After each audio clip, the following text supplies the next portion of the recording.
There's an uneasy quiet in the shopping malls. Shop assistants are wiping away the dust that is collecting on the goods. And owners shake their heads in despair. For one reason, nobody is confessing to shopping too much, or rather, that's hardly any shopping at all.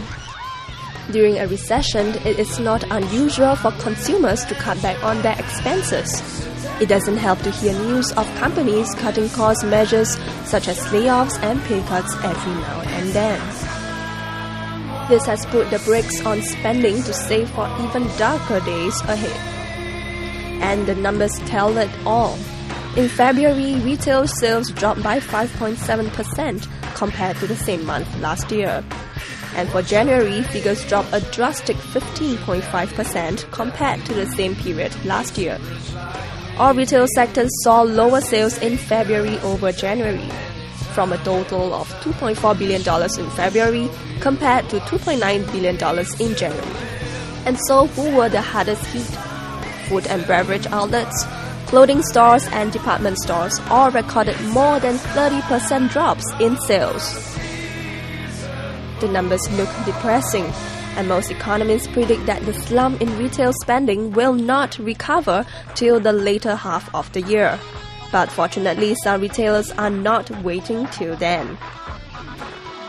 The Chinese often say, 危机危机有危才有机, which means people can seek opportunity in danger. And true enough, many retailers are not taking a backseat and letting their sales figures slide further. Some believe that it's timely to slash prices to draw shoppers looking for cheap deals. Some discounts go up to a whopping 80%. A few retailers also unload their ex-stock by offering them at a much lower price. So shoppers have reason to cheer as they splurge on these hard-to-miss deals. New shopping malls that are slated to open this year are also bracing themselves for the tough times.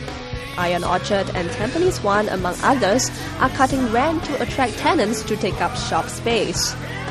This takes off some pressure from tenants who are apprehensive about opening a new store during a recession.